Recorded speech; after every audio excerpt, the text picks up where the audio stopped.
the Christmas mystery, the 18th of December. God's kingdom is open to everyone, even people who travel without a ticket. Papa hadn't liked Joachim opening the magic advent calendar before he and Mama got up. On the 18th of December, it was he who woke Joachim. That day there was a picture of a rod and a shining gold ball on one end. That's a sceptre, explained Mama.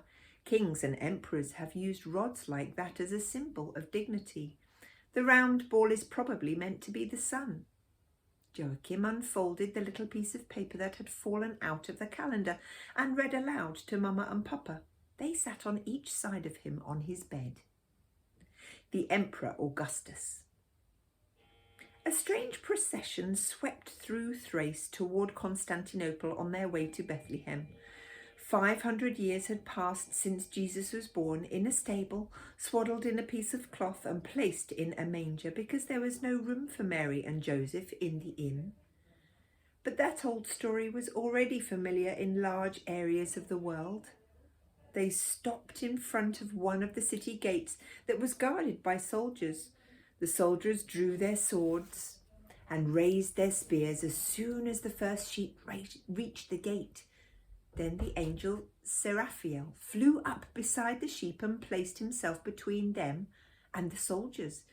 "Be not afraid," he said. "We are on our way to Bethlehem to pay homage to the Christ child. You must allow us to pass." The soldiers dropped their weapons and threw themselves on the ground. One of them signalled that they could pass through the city gates, and soon all the pilgrims were inside the solid city walls. It was early in the morning and the city was not yet awake. The procession of pilgrims stopped on a hill with a good view of the harbour and the Bosporus, which divides Europe from Asia. The sound was so narrow that they could see across to the other side. "The time is 495, said Epheriel. "Originally the city was called Byzantium, but in the year of our Lord 330 it was made the capital of the Roman Empire by the Emperor Constantine. He first called the city New Rome, but it was soon given the name Constantinople. After that, the city took back the old Greek name Byzantium. In just under 1,000 years, in 1453, the city will be conquered by the Turks and they will give it the name Istanbul." Had the soldiers heard about Jesus? Elizabeth wanted to know. "We can take that for granted. The Emperor Constantine made Christianity a lawful religion in the Roman Empire as early as 313. He was baptized himself just before he died. Some years later, in 380, Christianity became the state religion throughout the Roman Empire. However, do you manage to remember all these dates?" asked Elizabeth. "I only have to follow the angel watch," replied Epheriel, "since we don't have to bother about all those seconds, minutes, hours and days. It's not so difficult to remember the years. Another date we must notice is the year 395, exactly 100 years ago. That was when the Roman Empire was divided and Constantinople became the capital of the Eastern Roman Empire." The angel Seraphiel came up. He pointed at a beautiful church. "That church is called a basilica," he said, "and it was in honour of God's wisdom by the Emperor Constantine. In a few years it will be destroyed by fire, but on the same spot the lovely Santa Sophia Church will be built. It will stand as a landmark for centuries." "We must get across the Bosporus," said Quirinius. "Then it's not very far to Syria." "Dixie." Joshua thumped his shepherd's crook on the ground. "To Bethlehem. To Bethlehem." They ran down through the city and before long were standing on the farthest point of the Golden Horn. At the edge of the quay they were met by a magnificent man in colourful clothes and with a glittering sceptre in his hand. In the other hand he was holding a thick book. Imperial was already airborne in order to say, "Fear not." But the handsome man took no notice of the cherub. He came straight toward them. "I am the Emperor Augustus, and I shall accompany you across the Bosporus. I order you to accept this gesture without any unpleasant protests." He showed them a boat and several large sails. The sheep had already begun to jump aboard. "Then you are one of us," said Epheriel. Elizabeth turned to the angel and said, "I didn't know the Emperor Augustus was a Christian." A mysterious smile passed over the angel's face. "But the old Roman emperor has been taking part in the Christmas gospel as a kind of stowaway for many centuries. And God's kingdom is open to everyone, even people who travel without a ticket." Elizabeth thought the angel's words made heaven even bigger than she imagined. She hid what he said in her heart. Soon the large company were over on the other side of the Bosporus. They landed. Elizabeth greeted the Roman emperor and asked what kind of book he had under his arm. She thought he was going to say it was the Bible, or any rate a hymn book, for heaven surely demanded this, much of an old emperor who had suddenly decided to go along with them to Bethlehem. But the Emperor Augustus said it is the sacred census. He said no more. He was so handsome and so proud that he clearly did not like talking for too long at a time, at any rate, not to little girls. Elizabeth thought it was a bit odd, for it surely didn't happen every day that a Roman emperor was able to greet a girl who had run off after a lamb who had escaped from a store in Norway and headed to Bethlehem. Joshua struck the ground with his crook and reminded them where they were going, but they hadn't run very far before they stopped on a hill above the town of Charselden. The town was teeming with priests. They were like a swarm of bees. Elizabeth was astonished, in fact, almost scared to see so many priests at once. "Fear not," said the angel Seraphiel. "The time is 451 years after the birth of Jesus, and the biggest conference in the history of the Christian church is being held down there. The town is called Charselden. The priests and the bishops from the whole of the Christian world have poured in." "What are they talking about?" Elizabeth wanted to know. The angel laughed. "They're trying to reach agreement about the correct Christian doctrine." "Are they going to agree?" "After a long discussion, they finally make a declaration that says that Jesus was both God and man. But they're discussing a great deal else as well. Some of them are so eager to find out what is correct belief that in their haste they forget what is most important." "And what's that?" asked Elizabeth.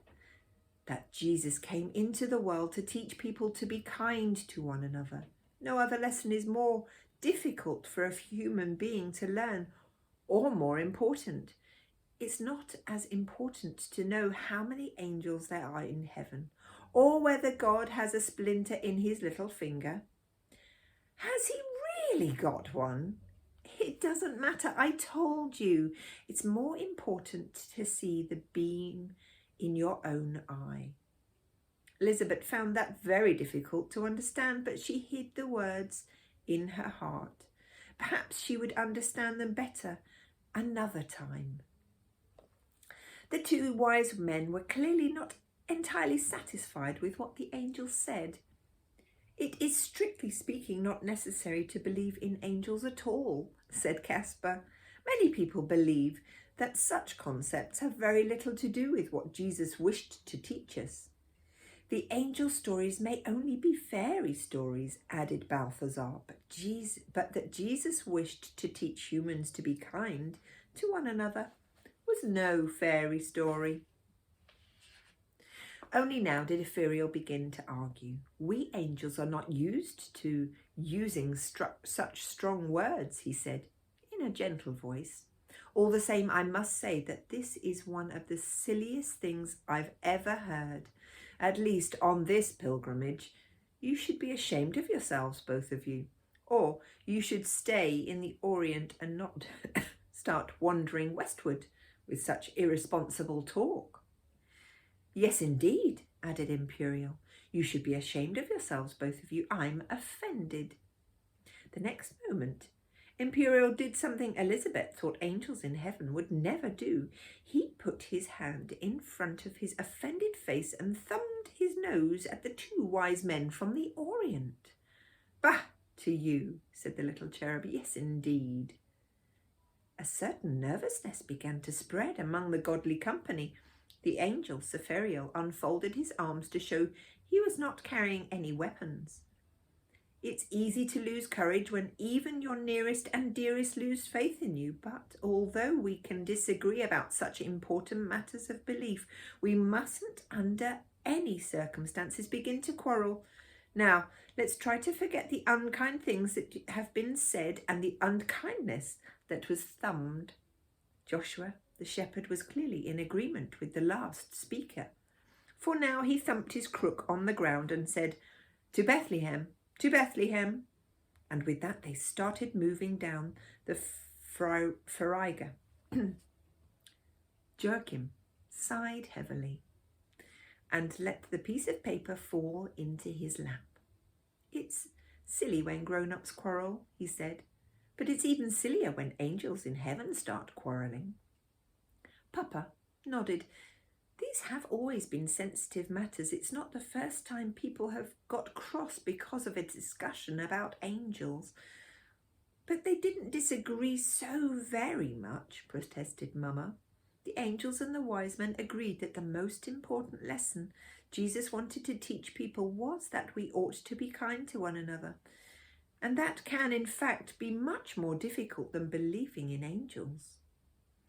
Papa opened the atlas and pointed out Constantinople, which is called Istanbul today, also the narrow Bosporus Strait where the Emperor Augustus had taken them across by boat. In the pancake book he found the old city of Chalcedon, where all the priests had met in order to discuss what Christian doctrine was. Now the pilgrims had arrived in Asia. When Mama came home from work that afternoon, she had a large envelope full of newspaper articles. She had been to the library to get copies of everything that had been written in the newspapers when Elizabeth Hanson disappeared in 1948. The family sat round the coffee table reading the old newspaper cuttings. They examined the picture of Elizabeth Hanson carefully. Mama took down the photo of the grown-up Elizabeth from the mantelpiece and began to compare the pictures. Could the two pictures be of one and the same Elizabeth? Both of them have fair hair, said Mama, and I think they've both got a slightly pointed nose too.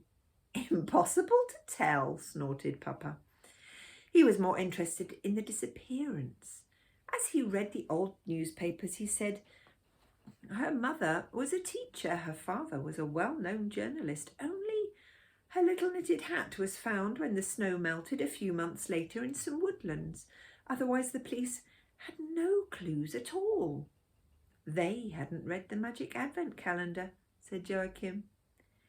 Even if they had, they couldn't have arrested an angel, laughed Papa. After Joachim went to bed later that evening and Mama and Papa had said good night, he put the light on again. It occurred to him that he hadn't looked at the large picture on the outside of the advent calendar for several days.